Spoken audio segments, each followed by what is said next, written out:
2001년 9월 11일 이슬람 극단주의 세력이 항공기 하이제킹과 자폭 테러로 세계 무역센터를 테러해 사망자는 2,996명, 부상자는 6,261명을 발생시킨 최악의 사건 9.11 테러이다.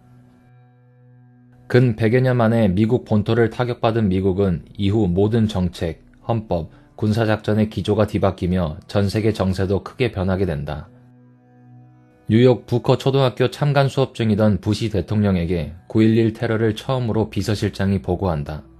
각하, 또 다른 비행기가 세계 무역센터에 충돌했습니다. 미국이 공격받고 있습니다. 보고를 받고도 아이들의 정서 등을 위해 섣불리 움직일 수 없었던 부시 대통령은 7분 동안 교실에 있었고 이 사실로 나중에 엄청난 비난을 받게 된다. 그리고 슬픔과 혼란에 빠져있다 냉정을 되찾은 미국은 우린 테러를 행한 자와 테러를 지원한 자들을 따로 구별하지 않겠다 라며 조금이라도 연관된 국가가 있다면 그 국가까지 지도상에 지워버릴 듯한 발언을 한다. 당시 이 발언이 어느 정도 파급력이 있었냐면 미국과 대립각을 세웠던 나라들도 모두 조의를 표하며 비인도적인 테러 행위를 비난할 정도였다. 테러만 일어나면 자신들의 업적인 양 서로 자기들이 했다고 말하기 바빴던 테러 조직들이 9.11 테러는 자신들의 짓이 아니라고 선을 그었다. 심지어 다른 테러 단체가 의심스럽다고 밀고하고 다녔을 정도였다.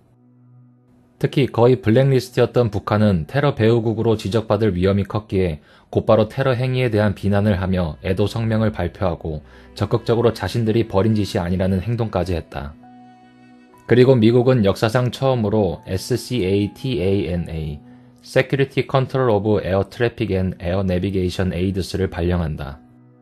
미 본토가 적국에게 침략당하거나 공습을 당하는 등의 응급상황을 대비해 제정한 조치로 미 영공상의 모든 비행기를 강제로 착륙시키고 나베이드 비콘도 전부 꺼버리는 조치인데 1960년대에 처음 제정되고 실제로 사용한 적은 9.11 테러가 유일하다. 이 조치로 영공에 떠있던 약 4,200대에 달하는 엄청난 숫자의 비행기에 강제 착륙 지시가 내려졌고 미국은 사건 주동자 오사마 빈 라덴과 알카에다를 응징하기 위해 그들을 숨겨주고 있는 아프가니스탄을 공격하려 주변국인 파키스탄에게 영공 통과 권리를 요구한다. 그런데 탈레반 정권의 후원자인 파키스탄은 미국의 영공 통과를 거부했는데 그러자 미국은 아프가니스탄 전쟁에 협력하지 않고 영공을 통과시켜주지 않으면 폭격당할 준비나 하시오. 석기시대로 돌아가게 될 테니 라고 경고했다. 미국은 국제법이고 뭐고 분노와 복수심에 아프가니스탄으로 무조건 나아갈 각오를 했기에 파키스탄이 끝까지 반대했다면 정말 파키스탄부터 박살을 내려고 한 것이다. 파키스탄은 중국의 후원을 받고 있어서인지 전 세계가 미국의 눈치를 보고 있을 때 이를 거절했지만 시겁한 중국이 파키스탄의 영공 통과를 허용하라고 권유했고 파키스탄은 바로 영공 통과를 허용했다.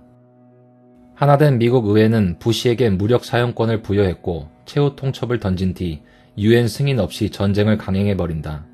그렇게 시작된 이라크 전쟁은 약 2달도 안 돼 부시 대통령이 종전을 선언했고 테러 용의자 빌라덴을 끝까지 추격해 오바마 대통령 시절인 2011년 5월 1일 미군 특수부대에 의해 빌라덴은 사살당했다.